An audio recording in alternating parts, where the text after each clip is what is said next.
მოგესალმებით, პატივცემულო საზოგადოებო. შევეცდები დაგანახოთ, როგორ მუშაობს ეს მექანიზმი, როგორ არის აწყობილი ეს ნარატივი, რომელთაც დღეს იმართება. არ ვსაუბრობთ რაღაც მართვის ფსიქოლოგიაზე და მენეჯმენტის ფსიქოლოგიაზე და არა. აქ ვსაუბრობთ მემეტიკაზე. ახლა გავისაუბრებთ. მოგეხსენებათ, მემეტიკის სპეციალისტი ვარ, მემეტიკა არის მეცნიერება ცოცხალი იდეების შესახებ. ამას ახლა გზადაგზა ავხსნი და ჩემი აზრით ძალიან ბევრ შეკითხვას გაეცემა პასუხი. უნდა დავინახოთ ჩვენ როგორ ხდება საერთოდ კომუნიკაცია აი ამ ორი დაპირისპირებული ნარატივის, რომელიც წლებია უშედეგოა და რატომ არის უშედეგო და ასე შემდეგ. ანუ ყველა არსებულ შეკითხვაზე შევეცადოთ გავცეთ პასუხი, განსაკუთრებით აბაო მიგინდა აი ამაზე. არ ვსაუბრობთ რაღაც სამომავლო პოლიტიკურ გეგმებზე და რაღაცებზე, ეხლა უბრალოდ დავინახოთ, როგორ მოქმედებს ეს და როგორ აზრი არ აქვს რაღაცეებს. შემდგომ ამ ყველაფერს ეს ყველაფერი დავინახოთ, შესავალს გავაკეთებ ცოტა სხვა მხრივ. ამაზე ადრეც მისაუბრია და ეხლა უბრალოდ აი ამ კონტექსტში გავაკეთებ ამ საკითხის მიმოხილვას, რაც არის ძალიან მნიშვნელოვანი. დავხატოთ ადვილი გეომეტრიული გამოსახულების მეშვეობით, დავხატოთ ჩვენი ფსიქიკა რომ გამოიყურება. ჩვენი ფსიქოლოგია, რაც ტვინში გვაქვს აი ეს მოცემულობა, ეს თავიდან არის ერთიანი და მერე ხდება ამის გაყოფა. მოგეხსენებათ, ადამიანის ფსიქიკაში გააჩნია ესეთი ტერმინი არსებობს, კომპლექსი ქვია ამას, ეს არ არის რაღაც სასირცხვილო და რაღაცა, ეს არის კომპლექსი, ანუ დიდი ინფორმაციის შემცველი კვანძია, ესეთი ინფორმაციული კვანძია, რომელიც აი ამ ერთიან ფსიქიკას ყოფს. თუმცა აი ესე დავხატოთ, აქ ესეთი ინფორმაციული კვანძი, აი როგორც დიდი სამშენებლო კომპლექსი ხო წარმოგიდგენთ, რაც განცალკევებით დგას და აი ყველაფერს რო შეიცავს, რაც უფრო დიდია ეს კომპლექსი, მით უფრო ყველაფერია შეგნი, ხო? აი ესეთი რაღაცები აქ კულტურული რაღაც წესები, რაღაც ვაკრძალვები, რაღაცა ცენზურა, ეს შეიძლება, ის არ შეიძლება, აი ბავშვობ დაბადებიდან უყალიბდება ადამიანს ეს ინფორმაციული კვანძი, ესე იგი ბლოკავს აი იმ ენერგიას, რომელიც არის გადანაწილებული აი აქ, ხო? აი შიგნით რაც არის გადანაწილებული, აი ამას ბლოკავს. აქ ეს არის არაცნობიერი. ეს არის ჩვენი ცნობიერი, ანუ რასაც ჩვენ ვაცნობიერებთ, ეს არის ჩვენი არაცნობიერი და აქ არის 20%, აქ არის 80% ჩვენი ფსიქოლოგიური შესაძლებლობების. ამიტომ რაც უფრო მუშაობს აი ამ კომპლექსთან ადამიანი, ხო და ხსნის მას. ხსნის აი ამ ამოცანებით არის სავსე და პრობლემებით და რაც უფრო მუშაობს ამასთან ადამიანი, მით უფრო თავისუფლდება ეს ენერგია და მით უფრო ბევრი ფსიქოენერგეტიკა აქვს და მით უფრო მეტი შეუძლია ადამიანს ფსიქოენერგეტიკულად, მათ შორის ფიზიკურად, ეს ფიზიკურ შესაძლებლობებზეც გადადის. ეხლა პირველ რიგში, რასაც ჩვენი ფსიქიკა აკეთებს, ხო? აკეთებს დაშენებას, არსებობს ესეთი ცნება, გადახრის მონიტორი ქვია ამას. ეს არის ჩვენი ტვინის ფოტონური მექანიზმია. ჩვენი ტვინის ფოტონური მექანიზმი, რითიც აღიქვამს სამყაროს ადამიანი. ამ მექანიზმის დანიშნულებაა, რომ ეს ბოლო არ გაიხსნას რა. სიტყვით, აი ეს პირდაპირ კონტაქტობს აი ამ კომპლექსთან და ეს მართავს ფაქტიურად. ამით არის ეს კომპლექსი შექმნილი თავის დროზე საერთოდ. ეს აკონტროლებს რა, ეს აძლევს ნებართვას ან გაიხსნას, ან არ გაიხსნას. ეს რაღაც ძალა აქედან გამომავალი. შევეცდები რომ ეს ყველაფერი ახსნა ყველასთვის გასაგები ენაზე, რაღაც ზედმეტი გენის გარეშე, რაღაც ტერმინოლოგიების გარეშე, ხო? ეს ფოტონური მექანიზმი, რას ნიშნავს ფოტონური მექანიზმი? მოგეხსენებათ, ჩვენ გამოსახულებებით გვქონს ადამიანი, სხვათა შორის აქ გირჩევთ, წაიკითხოთ ჩემი წიგნი გამოსახულების ალფაბეტი, ძალიან სასარგებლო წიგნია, ეგეთი მეორე არ არის საქართველოში. მემეტიკასაც მოიცავს, მარკეტინგულ სისტემას და მემეტიკაა ფაქტიურად. და სტერეოტიპებს ფსიქოლოგიას ეხლა გადავიდეთ ამ ყოველ რაში გჭირდება ეს. რაზეც ახლა ვსაუბრობთ, ეს არ არის ჩემი წიგნის რეკლამა, უბრალოდ ახლა მომენტი ჩამივარდა და დავარეკლამე. რას ნიშნავს ფოტონური მექანიზმი, ხო? რო ვიძახი გამოსახულებები. რას ნიშნავს გამოსახულებები? თუნდაც ადამიანი არ იყოს მხედველობა არ ქონდეს, ანუ ბრმა იყოს, ხო? თქვენ გინახავთ ხმის ვიბრაცია, როგორ ზემოქმედებს ფიზიკაზე, ხო, მატერიაზე, როგორ აწყობს გეომეტრიულ ფიგურებს, ხო გვინახავს ეს ყველას. ანუ საბოლოო ჯამში ჩვენი ფსიქიკა, ხო, გამოსახულებებით აწმობს, სიტყვაც გამოსახულება ფსიქიკაში. კი ეს ხმოვანი ბგერებია, მაგრამ საბოლოო ჯამში ეს ჩვენი ფსიქიკისთვის გეომეტრია, ჩვენ გეომეტრიულ სამყაროში ვარსებობთ. ამიტომ ყველა ვარიანტში ადამიანი აზროვნებს გამოსახულებებით. სამწუხაროდ შეიძლება ბევრი ადამიანი ბრმად იბადება კიდევაც, მაგრამ ხმის ვიბრაციები მაინც გარკვეულ არქიტექტურას, გარკვეულ სტრუქტურას, გარკვეულ კონსტრუქციებს ქმნის მის გონებაში და იმის მიხედვით სისტემატიზაციას უკეთებს ინფორმაციას ადამიანს. ეს მექანიზმი, ეს მონიტორი, ხო? ეს მონიტორი ქმნის გამოსახულებებს და ამ ჩვენს ცნობიერ ენერგიას, ცნობიერს, ხო? ენერგიას ფუთავს ამ გამოსახულებებში და ამ მხრივ ჩვენ აღვიქვამთ სამყაროს და ასევე საკუთარ თავსაც. მაგალითად, ავიღოთ ესეთი აქვე მოკლედ ვიტყვი ძალიან, რომ პირამიდა არსებობს ესეთი ცნება, ხო? ესეთი ცნება, პირამიდა. პირამიდას არ აქვს, ასე ვთქვათ, არ არის მხოლოდ ჭვიალა სიმბოლიკა ეს. შეიძლება სხვანაირად იყენებდეს, ვიღაც სხვანაირად, მაგრამ ამას აქვს ფუნდამენტური, აი ამ გამოსახულებას აქვს ჩვენი ფსიქიკისთვის ფუნდამენტური მნიშვნელობა, ხო? ფსიქოლოგიური, იმიტომ რომ ჩვენი აზროვნების პროცესი ილექება, იწურება ესეთ სისტემურ ვექტორებზე, აღქმის სისტემურ ვექტორებზე. ეს არის უმაღლესი მე რა სუპერ ეგო ვინ რას ეძახის რა სხვადასხვა სკოლებში ფსიქოლოგიაში სხვადასხვანაირად არის. ანუ რატომ პირამიდა? იმიტომ რომ პირამიდა არის კრეატურის, ანუ ესე იგი ფოტონური ქმნილების პირველადი ფორმა საერთოდ. პირველადია ეს. პიქსელია ჩვენს ფოტონურ სამყაროში, არის პიქსელი. და აი ამ სამკუთხედებისგან ქმნის ეს გამოსახულების მონიტორი, ან ჩვენს წარმოსახვაში გამოსახულებები იქნება სამკუთხედებისგან. ამიტომ პირამიდას აქვს ფუნდამენტური მნიშვნელობა ჩვენთვის და ამას გნებავთ ლუციფერი და არ გნებავთ ფოტონური ღმერთი, რავი, რაც სხვადასხვანაირად უწოდებენ, მაგრამ ეს არის ის, რაც ჩვენს წარმოსახვაში ყველაფერს აკონტროლებს და იქს იწურება. ეს წვიტავს, გაბრაზდეს ადამიანი, შეეშინდეს ადამიანს, თუ რა უნდა გააკეთოს ადამიანმა საბოლოო ჯამში ეს წვიტავს. აქ არის დალეკილი ეს სოციალური, კულტურული მასა, ეს არეული ერთმანეთში, მაგრამ ჩვენთვის არის არეული. ამისთვის ძალიან კარგად სისტემატიზირებულია. ეს ძალიან კარგად ხედავს, ვინ რას აკეთებს. ევოლუციურ ბიოლოგიაზე დაფუძნებული ფსიქოლოგიური კვლევებია, უახალესი ფსიქოლოგია. ეხლა გადავიდეთ შიშზე, ხო? რა ქმნის შიშს და ბრას? რითი განსხვავდება ერთმანეთისგან? რატომ ზოგჯერ ბრაზდება ადამიანი და ხდება რაღაც უძლეველი და ზოგჯერ კიდე ეშინია და არ მოხდეს? სინამდვილეში ეს ერთი მედლის ორი მხარეა და ვისაუბროთ ახლა ამას. მაგალითისთვის ეს როგორ მოქმედებს მექანიზმი როგორია ამის, ხო? მაგალითად აი ვთქვათ რაღაც სექსუალურ შინაარსის რაღაც ფილმს თუ უყურებს ადამიანი, ხო? გზნობს იმაზე მეტ აღგზნებას, ვიდრე ჩვეულებრივ სხვა რაღაც ცხოვრებაში, ხო? რა ხდება ამ დროს? ნახეთ, აი აქ არის დაბლოკილი ეს ენერგია, აქ არის დაბლოკილი ეს ენერგია. და აი ამ მონიტორის მიერ განდევნილია ეს რაღაც გამოსახულებები, რომ ჩვეულებრივ ცხოვრებაშიც ეგეთმა აღგზნებულმა არ იაროს ადამიანმა, ხო? ანუ ეს შედარებისთვის არის კარგი მაგალითი.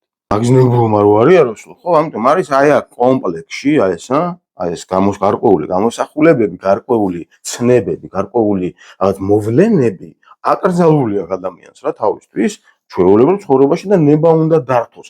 აი ამას უნდა მისცეს, ხო? ეს ნებართვა ჩვენმა რაციონალურმა ტვინმა, რომ ეხლა შეიძლება ჩემთვის მაგალითად რაღაც ფილმს უყურებ, ხო? პირობითად ვამბობ ეხლა რა, რომ მივხვდეთ რაზეა საუბარი. ეს მონიტორი, როდესაც ხედავს რაღაც გამოსახულებას, რომელიც ჩვეულებრივ დროს აკრძალულია და ჩვენ ნება დავხდეთ თან, ხო? ანუ ეს ყველაფერი თან შეერთებულია ნერვულ სისტემასთან და იმიტომაც იწვევს მე რაღაც ჰორმონალურ ცვლილებებს და ასე შემდეგ. გადავარდე ხა, როგორ არის ეს დაკავშირებული ბიოლოგიასთან და ასე შემდეგ. მონიტორი, ხო? როდესაც ხედავს რაღაც გარკვეული სექსუალური შინაარსის ფილმს მაგალითად, ხო? ნებას რთავს კომპლექსს, რომ გამოუშვას აქედან დამატებითი ენერგია, შემოდის აქ, რომელსაც იმ გამოსახულებებში ფუთავს, რომელსაც უყურებს ეხლა. საუბრობთ უბრალოდ მექანიზმი როგორ მუშაობს. გამოვიდა ეს ენერგია აქედან და შეიფუთა ამ სექსუალურად და შესაბამისად ცნობიერი აგზნება. სექსია ხო რაღაც რა დრო გავიდეს ახლა რაღაც სასწავლო ახალ რაღაცებს ის აღმოჩენა არ ხდება ხო, იმიტომაც ამრუდებენ ადამიანები ამას და რაღაც სხვადასხვა მაზოხისტულ და რაღაც მახინჯ რაღაცებში გადასდის, ხო? ანუ რისი თქმა მინდა ახლა? როდესაც რაღაც ხდება ისეთი გაუთვალისწინებელი, რითიც ჩვენი აი ეს რაღაცას ვერ აღიქვამს, ხო, რაღაც იმ კულტურულ, იმ რაღაც ტრადიციულ, აი იმ რაღაც რელიგიურ, აი რაღაც ფუნდამენტურ რაღაცეებში არ ჯდება, ხო? და მოდის ესეთი ინფორმაცია, ეს ვეღარ აკონტროლებს ამას კომპლექსს. აი ამ კომპლექსს, ხო? ამას ვეღარ აკონტროლებს და აქედან შემოდის გაუთვალისწინებელი ენერგია. მაინც ანუ იხსნება ამას, აქ მაინც ხდება არაცნობიერად ხდება ამის გახსნა ზოგჯერ, იმიტომ რომ ჩვენ ვართ ისეთ სამყაროში, სადაც ინფორმაცია მუდმივად განახლებადია, მუდმივად არის ესე იგი ხელმისაწვდომი რაღაც ისეთი სიახლეები, რომელიც აი აქ შეიძლება არ ჯდებოდეს რა, აი ამ რაღაც. მომდინარე აქედან კონტროლი იკარგება და შემოდის გაუთვალისწინებელი ენერგია, რომელსაც ეს მონიტორი ვერაფერში ვერ ფუთავს. ანუ აქ ხო ძირითადად ერთი და იგივე განმეორებადი, აი აქ. ამიტომ ერთი რეალიების გალერეაც ერთი და იგივეა. ამ ეს გალერეა არ ყოფნის ამ ახალ ენერგიებს, განსაკუთრებით თუ მეტია, თუ დიდია. ამიტომ იწყება ესე იგი ფოთვა, იმიტომ რომ ეს ამრუდებს გამოსახულებებს. წესრიგი იკარგება, ქაოსი იქნება, ხო? თუნდაც რაღაც საშიშ მდგომარეობას წინ რომ აღმოჩნდეს ადამიანი, თქვათ მე ხომ შვიდდება, ის საშიში მდგომარეობა შეიძლება დარჩეს, მაგრამ მე მშვიდდება ადამიანი ამ ქაოსს აწყნარებს და უკვე იწყებს რაციონალურად გადაწყვეტილების მიღებას, როგორ მიხედავს იმ სიტუაციას, რომელიც მისი შიშების მიუხედავად მაინც არსებობს, ხო ეგრე. თავიდან ეს იწვევს სასწაულ პანიკას. ანუ შიში არის გამოწვეული ამით, შიშის განცდაზე ვსაუბრობთ ახლა. ჩვენ როგორ წარმოიქმნება? ეს ქმნის შიშს. ანუ ადამიანი როდესაც ვერ ხვდება რა რითია გამოწვეული ახლა მისი ინფორმაციული, ასე ვთქვათ, რომელმა ინფორმაციამ გამოიწვია მისი ესეთი მდგომარეობა. ეს განვიხილეთ ის შემთხვევა, როდესაც წარმოიქმნება შიში და ბრაზი, ხო? არის აგრესიის ორი მხარე. საერთოდ ადამიანში, ბუნებაში შიში და ბრაზი იმ სოციალური ფორმით, რომელიც ჩვენ სოციალურ არსებებს გაგვაჩნია, ცხოველურ მაგალითად სამყაროში არ არსებობს. აგრესიის ინსტინქტი იქაც არის ადამიანშიც არის, ხო? აგრესიის ინსტინქტი, საერთოდ ფსიქოლოგიაში აგრესია არის ესეთ გაფართოვებას, ზრდას ნიშნავს აგრესია. აი წყლის წვეთი რომ დაასხო, თქო, წყლის ზედაპირზე და როგორ ფართოვდება, ხო, წყლის წვეთი. ეს არის აგრესია. დანარჩენი სამყაროსთვის არის აღიქმება როგორც აგრესია. მაგრამ ეს ცუდი ბოროტი და რაღაცა ლომი რომ ჭამს ირემს, ხო? ეს ხო ბოროტება ხო არ არის? ხო? ამაზე ხო არ შეიძლება გაბრაზდეს ან იტიროს ადამიანმა. ნუ ნორმალურ რად ვინც აღიქვამს ახლა იმას ვამბობ. თორე შეიძლება ემოციური ფონი თუ კი აქვს შერყეული ადამიანს, ამაზე ცრემლიც კი წამოუვიდეს, ხო? ანუ იმის თქვა მსურს რომ აგრესია არის. საწყისი ფორმა არის აგრესია. შიში და ბრაზი არის ნაწარმოები. შიში არის ტვინში, შიში არ არის ორგანიზმში. ორგანიზმში არის აგრესია. ჩვენ ადამიანური ბუნებრივი საწყისი არის აგრესიის ფორმა. როგორ გადაიქმნება აგრესია ბრაზად და არა შიშად? როგორ ხდება ადამიანი ზოგჯერ გაბრაზებული და ვერავინ ვერ აკავებს და ზოგჯერ კიდე შეეშინდება და დაჯდება და განა რაღაც სიფრთხილესთან გვაქვს საქმე და შეგნებულად რაციონალურად დაჯდება და თქვა სახში არის ჩხუბებს ან ვიღაც საყვარელ ადამიანს არაწყენინებს. ამაზე არ არის საუბარი. ეხლა ვსაუბრობთ როგორ მოხმედეს რაღაც გაუთვალისწინებელი მომენტები ადამიანებზე შიშის ფორმით, ხო? და არა ბრაზის. ერთხელ სტუდენტობის პერიოდში ხომ იცით ბიჭები, ახალგაზრდები და ჩხუბი და ასე შემდეგ. სულ იყო ეს მომენტი რა და განსაკუთრებით 90-იანებში. ერთი ესეთი რაღაც ჩხუბი მოხდა და მეორე დღე იყო თუ მესამე დღე იყო რაღაც თითქოს და ნუ რაღაც პრეტენზიით კიდე მოვიდა ის ხალხი რა, ვისთანაც მოხდა მანამდე ჩხუბი. ეს ვიღაც ახალგაზრდა ადამიანი, ბიჭი მოვიდა და თავის მთელი ეს ვიღაც უბანი თუ უბნელები, ანუ ჩვენს ბევრნი ვართ, ისინიც ბევრნი არიან და ჩვენ სტუდენტები ვიყავით და თქვა ლექციიდან გამოვედით და შუა საუბრის დროს ამ ბიჭმა ვინც მოსული იყო ამოიღო იარაღი, ანუ პისტოლეტი ამოიღო რა. ეს სასრული იარაღი. ხო, ამდენად გაუთვალისწინებელია რა მოყვება, ასე ვთქვათ, გარკვეულ გზავნილს რა. ხო და იმის მაგივრად, რომ ესე იგი შეგვშინებოდა და თქვათ ვიღაც გაქცეულიყო, ხო შეიძლება რამ ვინმე ის რა მოხდება, ამოიღო იარაღი და გადატენა თუ ისე დაგვანახა ეს რაღაც თავისი და აბსოლუტურად ყველას წარმოექმნა ბრაზი შიშის მაგივრად. ანუ როგორ გაბედე და ესე იგი ისინი გარბოდნენ და მივიждდებით, ანუ იარაღიანი ხალხი გარბოდა ვერიქით რა, ხო ხდება ესეთი მომენტი. ამას თუ რა უნდა მოხდეს, წვეც აი ეს ტიპი რა, ანუ ეხლა ნახეთ, ვიღაც შეიძლება იყენებს აქ ალიანსის იყენებს მაგალითად ამ ფუნქციას, ამ იმას რა, გამოსახულებას სიმბოლურად, მაგრამ მე ვფიქრობ, რომ ვერ ასრულებს საერთოდ ეს ორგანიზაცია, ვერ შეასრულა. თვითონაც აღიარებენ, რაღაც, აღიარებენ, რომ ვერ შეასრულეს რაღაც ფუნქცია, ხო? ეხლა არ გულისხმობ რაღაც ნამიოკეზე, აქ ფსიქოლოგიაზეა საუბარი ბატონო. ხო და ამას წვეც აი ეს კულტურული რაღაც სისტემები, რომლებიც ანუ როგორ არის აგებული იმ მომენტში ადამიანის განწყობა, ხო, როგორ არის, მაგრამ განწყობის თეორიაზეც კი არ ვსაუბრობ. ეხლა ვსაუბრობ აი იმ ღირებულებით იერარქიაზე, აი იმ მდგომარეობაზე ფსიქიკის, რომლითაც ადამიანი ხელმძღვანელობს იმ მომენტში. თუმცა ეს აგრესიის ინსტინქტი იმდენად იმ მომენტში შეჩვეულები ვიყავით იმ აზრს. თორე ეხლა ქუჩაში რომ მიდიოდი და უცებ საერთოდ არ ფიქრობ ამაზე და უცებ რაღაც მოხდეს. რა თქმა უნდა, შიში ბუნებრივი მოვლენა ხდება რა, ანუ მექანიკა როგორი მოქმედებს, ეს არის ადამიანმა, ხო? მაგალითად, სიკვდილის ეშინიათ ადამიანებს, ვინც არ ვიცით რა არის სიკვდილი. ნახეთ, ადამიანმა არ იცის რა არის სიკვდილი და ეშინია მისი. ხო? ვისაც რაღაც გამოცდილება აქვს, რაღაც ნატანჯია, ნაწვალია, რაღაცა და ეხლა ხო, მას არ ნაკლებად აქვს ადამიანს სიკვდილის შიში მაშინ, როდესაც რაღაც წარმოდგენა, ვთქვათ, გადატანილი აქვს რაღაცა და კი ადამიანმა არ იცის რასთან აქვს საქმე, მაშინ ხდება შიში. შიშს იწვევს სიახლე, რაღაც ისეთი გაუთვალისწინებელი მომენტი, რომელთანაც კონტაქტი არ ქონია. ანა იარაღი საშიში არ არის ხალხო, ეს თუნდაც არ გავიგოთ ეხლა რომ აი სიგიჟე უნდა ჩაიდინოს ადამიანმა. არა, ამაზე არ ვსაუბრობ, თუმცა ზოგ მომენტში სხვა გამოსავალს არ გიტოვებს. აგრესიის ინსტინქტი ისეთია, რომ ბრაზად გადაიქცევა თუ შიშად, ეს არავინ არ იცის. მაგრამ ამის განწყობების კონტროლი შესაძლებელია ადამიანმა თვითონ მოახდინოს მისი წინასწარი ორგანიზებულობის მიხედვით. შიში არის ტვინში, ფსიქიკაშია, ორგანიზმში არის აგრესია. ეს ინსტინქტი ეს ნიშნავს ზდას, გაფართოვებას. ემოციის გარეშე ვსაუბრობთ. ეს ყველაფერი დაკავშირებულია ნერვულ სისტემასთან და აკონტროლებს ნერვულ სისტემას. ნერვული სისტემა თავის მხრივ ჰორმონალურ სისტემასთან და ასე ვთქვათ, სტრესები, პოზიტივი სტრესია, პოზიტიური განწყობაც და სიცილით სტრესია, მაგრამ ამ მხრივ სტრესი არის. ანუ ყველა ვარიანტში კორტიზოლი გამოიყოფა და სხვადასხვა ჰორმონებით ბალანსდება მე, ხო, ბედნიერების ჰორმონები და ასე შემდეგ. სიცილის დროს მეტი ის გამოიყოფა ბედნიერების ჰორმონები, თორე კორტიზოლიც გამოიყოფა. ძალიან მოკლედ მინდა თქვა ისა, რა არის საერთოდ სტერეოტიპი, იდეა, რა არის იდეა? რა არის მემი, რა არის სტერეოტიპი? ყოველთვის მიყვარს ახსნა ესეთ სტერეოტიპზე ამ ყველაფრის, როგორც არის მაგალითად პანაშვიდი, ხო? პანაშვიდი, ასეთი სტერეოტიპი არსებობს. ეს არის სტერეოტიპი. აქ არ ვსაუბრობთ ახლა ცუდსა და კარგზე, საერთოდ აქ არ ეხება ცუდი, კარგი, ბოროტი, კეთილი. ამ განზომილებებს დავანებოთ თავი. როგორც არის, ისე შევხედოთ რა.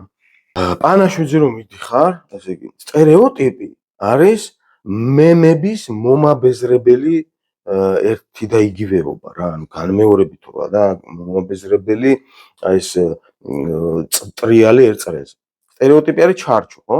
აი პანაშვიდზე რომ მიხვედი და იქ რომ უნდა დადგე სადღაც და დაელოდო როდის ვიღაც მოვაშენიანი თუ ან ვიღაც ნაცნობი ან ხალხთა ჯგუფი რომ მარტო რო არ არის ვიღაც თქვათ და ელოდება და აი ხომ გავყვები რა ჩემები არიან რა ვაყვები და მე რომ დადგები თქვათ იქ და ხელს ჩამოართმები იზიარებ წრე უნდა დაარტყა და ტრადიციაზე და იმაზე ხო რელიგიაზე და რაღაცებზე კი არ ვსაუბრობთ ახლა უბრალოდ ვსაუბრობთ ეს არის იდეა ანუ ეს არის მემი აი რომ უნდა დადგე იქ და დაელოდო და ეხლა გავყვები ჩემები არიან და ჩამოვა დაგელაპარაკები დამელოდე რა აი რაღაც ეს არის იდეა ხო ვთქვათ, ცოტა ხანი რომ უნდა გაჩერდე და ეგრევე არ წახვიდე პანაშვიდიდან და ანუ უამრავი რაღაცისგან შედგება. ეს არის მემები. ეს არის მემები. ეს არის იდეა. მემი არის ცოცხალი იდეა. აი ამ იდეებისგან, აი მემებისგან შედგება სტერეოტიპი. ეს სტერეოტიპებიც გლობალურ მასშტაბებში მემებია. და ასე შედგება ერთი მეორეს მოიცავს.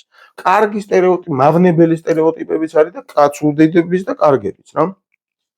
მაგალითად, ასეთივე დიდი გიგანტური მემია Microsoft-ი. ასეთივე დიდი გიგანტური მემია Coca-Cola მთელი თავის აი ამ მანქანებით და Santa Clausებით და აი ამ მთელი თავის ინდუსტრიული ინფორმაციული მონსტრით. ნუ, Apple-ი ან უამრავი ესეთი მემებია, რომლებიც თასგანად შედგება ეს სისტემა. ცოცხალ იდეებზე მაქვს. ესენიც ესეთივე გამოსახულებებია. ეს ყველაფერი კონცეპტუალური კონსტრუქტებია ჩვენს ფსიქიკაში. ვიპტე და პირამიდები და რაღაც, აი ეს ყველაფერი არის, აი რისგანაც შედგება მთელი ეს ჩვენი რეალიების გალერეა, ხო? ეხლა გადავიდეთ ნარატივებზე, რა ნარატივებია დღეს. ერთი ნარატივი არის ესეთი, ხო? ქოცები, პირობითად, აგერ, რომლებიც და მათი ნარატივი, რომელიც შედგება ეს რაღაც აგენტები, რაღაც deep state-ი, რაღაც სხვადასხვა ეს რაღაცეები, ნაცები, სააკაშვილი, სისხლიანი 9 წელი და ასე შემდეგ. ხო, ანუ აი ეს არის აი ესეთი ნარატივი, რა, ერთი სიტყვით. აქეთ მხრიდანაც არის მეორე ნარატივი, წითელი კი არის, წითელი აქ თქვათ, ხო, ანუ ვითომ ესენი სულ ნაცებს ებრძვიან, სულ მუდმივად. მაგრამ სინამდვილეში აქეთ გაცილებით დიდია ეს და არ არის შედგება ეს მხოლოდ ნაცებისგან, ხო? არ შედგება ეს მხოლოდ ნაცებისგან. აქაც აი ნაცებსაც ესეთივე რაღაც ნარატივები აქვთ, რომელსაც თვითონ იყენებენ, მარტო და თვითონ სხვებისგან განსხვავდებიან, მაგრამ ესეც მოიცავს, ხო? ანუ მოიცავს სხვასაც. ესენი როდესაც საუბრობენ რაღაც გზავნილებს, რომ აგზავნიან ეს deep state-ი, აგენტურა, დახელფასებული, რაღაც უსამშობლო, აკაცუკი, შმაკაცუკი, აი ეს ყველაფერი, ხო? ამათაც ეკუთვნით, აი ამ წვანეებსაც. ხო, ეგრე. გამოსახულება, რომელსაც ესენი აგზავნიან, დაკავშირებულია აი ამასთან. და ესეც დაკავშირებულია ამასთან. აი ამ კომპლექსთან, რომელზეც ეხლა ვსაუბრობ. როდესაც ესენი ამბობენ, ვიგზავნიან რაღაც მესიჯებს, ხო? ეს ვირუსი ინფორმაციული, ეს არის ინფორმაციული ვირუსი, ეს არის პერვერსირებული, ანუ ეს რამდენიმე წელია, ხო? ესე ხდება, განსაკუთრებით 24-ის მერე, ხო? 22-23-ის მერე, ხო? ანუ ეს ახალი დაპროგრამული, ადრე ხო არ იყო ესეთი კონსტრუირებული ეს ნარატივი, რისგანაც ახლა შედგება, ხო ეს? ეხლა კონსტრუირდა რა და აბა ომი გინდათ. ვერც აბრაზებს. ვერც აბრაზებს და ვერც ბოლომდე შიში წვევს. აი ამიტომ არის, რა. ერთი იდეა ეს სინამდვილეში ეს, ხალხო, ერთი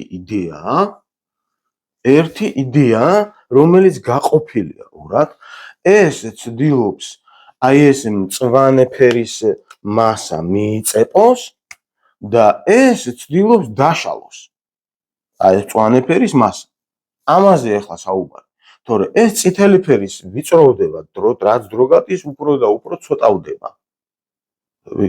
ესია მოწყობილი ეს სისტემა. ყოველთვის წაგებული იქნება ეს ნარატივი, რომელიც აყვება აი ამას, ვინაიდან არ იწვევს სიახლეს, არ იწვევს ახალი ენერგიის გამოთავისუფლებას. ეხლა გადავიდეთ თავარს. ეს ნარატივი შედგება კონკრეტული გზავნილებისგან, რომელიც ჩამოვთვალეთ წეღან, ხო ეგრე? ამიტომაც ეს უკვე დაპროგრამებულია რაღაც წლების მანძილზე, საერთოდ კომპლექსი რომ გაჩნდეს, ხო? ადამიანს უჩნდება დაახლოებით 7 წლის ასაკამდე, რა. 4-5 წელი უნდა დაახლოებით ახალი კომპლექსის ფორმირებას, ისევე როგორც მის განფუთვას. ხო და ეს კომპლექსი აქ, ხო? არის კონტროლდება ეს. აი ეს მომენტი კონტროლდება. არ ხდება სიახლე, იმიტომ რომ ნარატივი ერთია. აგენტურა, deep state-ი და რაღაც. ამას არავინ არ გადაუკვირს. არ იციან ქოცებმა ეს რომ შეცვალონ რა მოხდება. ამიტომ ეს ნარატივი გამოყენებულია კონტროლისთვის. რო აკონტროლონ აი ეს და არ მოხდეს რაღაც ზედმეტი, არც ძალიან შეეშინდეს, არც ძალიან გაბრაზდეს, ანუ რო არ მოხდეს და ხდება მართვა. ესენი ხო, ნაცები თუ ვინც არიან იქით ხარეს, ვინც ამაში ჩართულია ესე აქტიურად, ამას იყენებენ, ვინც ამას ხვდება და შეგნებულად აკეთებს. ჩემი აზრით ვერც ხვდებიან რას აკეთებენ, უფრო მეტად იმიტომ რომ თვითონ ვიწროვდებიან, თვითონ ცოტავდებიან და ხრე ეს საბოლოო ჯამში გამოიწვევს ამ ნარატივის დამარცხებას, ნარატივის კი არა, ხალხის.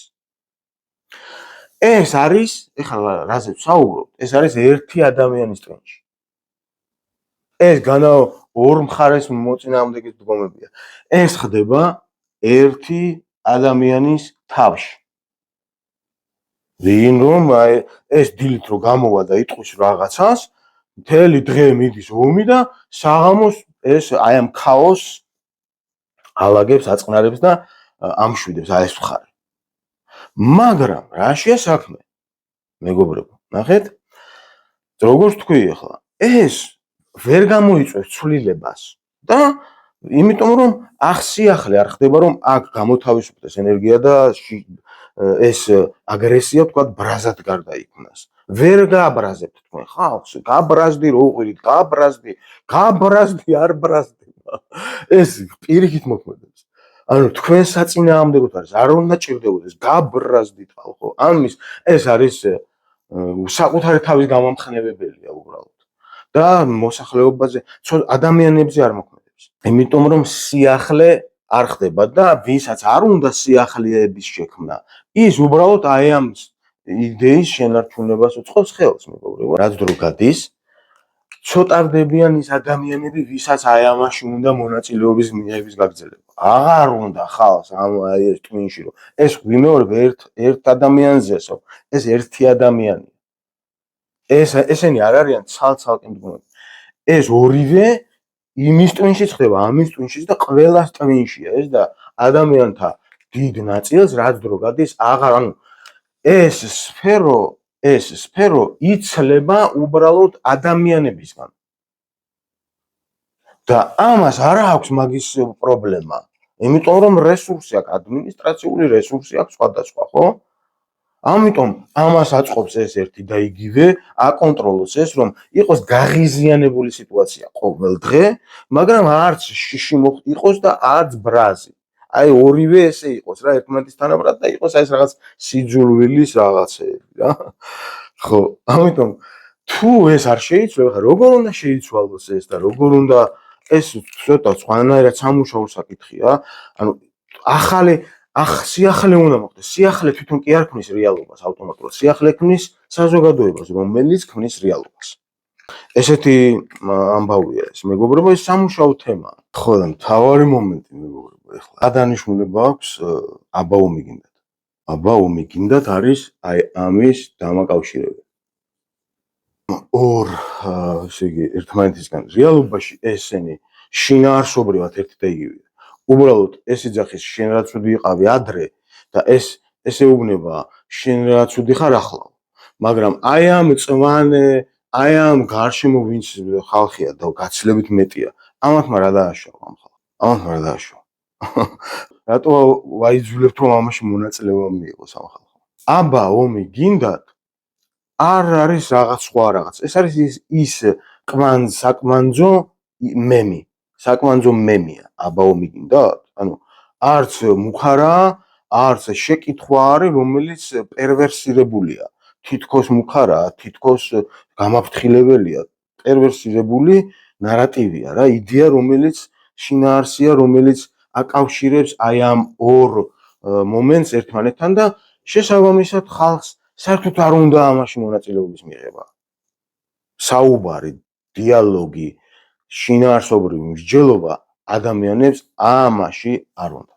ვიდრე ლაიკების გამო გაგრძელდება ამაში მონაწილეობა, მანამდე გარეთაც არაფერი არ მოხდება Facebook-ში. ამიტომ, ვისაც ვისაც როგორ უნდა ისე გააკეთოს, მაგრამ იმ პასუხისგებლობას იგრძნოს იმაზე, მერე ვავწუწუნებთ, თქვათ, ხალხს ვავეჭყობებით, მერე რომ თქვენ როგორი შიშრები ხართ. არ არის ხალხი, არც შიშარაა, არც უტვინოა. უბრალოდ აი ამაში მონაწილეობა არ უნდა, ეს თავში აქ ყველას აქვს და არ უნდა ამის გააქტიურება. ამას მიაქვს ენერგია, ვამპირიზმია. იღლება ადამიანი და შედეგი არ დგება. ხო? ანუ ხვდებით ეს რატომ არ ხდება? ადამიანები მიდიან, აი აქედან გადიან, ადამიანი გადის თორე. განა ეს სადმე მიდის. ეს რჩება, ეს იქნება თუ არ შეცვლით ამას. ეს არის იდეა. ეს არის იდეა, რომელიც ქმნის იმ სტერეოტიპს გლობალურად, რომელშიც ჩვენ ცხოვრობთ ეს ყველა. და სტერეოტიპი არის მატრიცასავით არის. მატრიცა არსებობს ესეთი ცნება, რომელიც არის კეტავს, ჩარჩოები აქვს. არ იძლევა ზრდის და განვითარების საშუალებას. კლავს, მატრიცა კლავს. კლავს იმ რაოდენობას, ანუ ენერგიას კლავს, ეს არის ენერგიის გამოსაწოვი მექანიზმი მოფიქრებული, საიდანაც იწოვება და ადამიანები მიდიან. ეხლა მე რომ მივიდე ვიღაცასთან ქუჩაში და დავუწყო საუბარი რაღაცა ოპოზიციურ განწყობაზე და შენად, ადამიანი ეგრევე ფიქრობს, რომ აი აქ მეპატიჟებაო, აი აქო და მოგზავნა არ მინდაო შენთან. იმიტომ რომ ალტერნატივა არ არის. აზროვნული ფორმატის ალტერნატივა არ არის. ავთანდილობას და ტარიელობას რაც შეეხება კიდე და იმის გავს რაღაცებს, ხო? არ არის ეს დეგრადირებულია, მეგობრებო. აი ეს არის დეგრადირებული. ამას ფორმირება ჭირდება. მაგრამ არის განა 3-4 წელი ჭირდება. მცირე პერიოდით საკმარისი იქნება ეს რომ დაფორმირდეს, მაგრამ ავთანდილობით ჩვენ ავთანდილები ესეთი რაღაცებით კი არა. აღარ არის თანმიმდევრული. სადღა ვინ არის ანუ ბმა სად არის? ისტორიულ მესთან სად არის ბმა? ავთანდილები და დავანგრიოთ ციხესიმაგრე, ხო? რეალობა არ შეესაბამება იმ ისტორიულ მოცემულობას. სად ავთანდილი, სად დღევანდელი ადამიანი, ხო? აქვს მას კონტაქტი იმასთან, რომ ბრაზად გარდაიქმნეს და დადგეს რა. ხვდებით რას ვამბობ? იძახეთ რამდენიც კი და უბრალოდ ლაიკებია სოციალებში და არანაირი რეპროდუქტიული რეაგირება ამას არ აქვს სხვა. აი ამ ფორმას არ ცდება. საერთოდ ეს მოფიქრებულია მაგისთვის, რომ სოციალებში იყოს ყველაფერი. აი მაგისთვის არის, რომ რაც შეიძლება დიდხანს დარჩეს. რა ვიცი, გონი შესაქმნელია. როგორ იქნება ეს სხვა რამეა კიდევ. როგორ უნდა შეიქმნას ისეთი კონსტრუქცია, ხო, ისეთი იდეის. ეს სხვა რამეა. ასე რომ მადლობა ყურადღებისთვის, მომავალ შეხვედრამდე.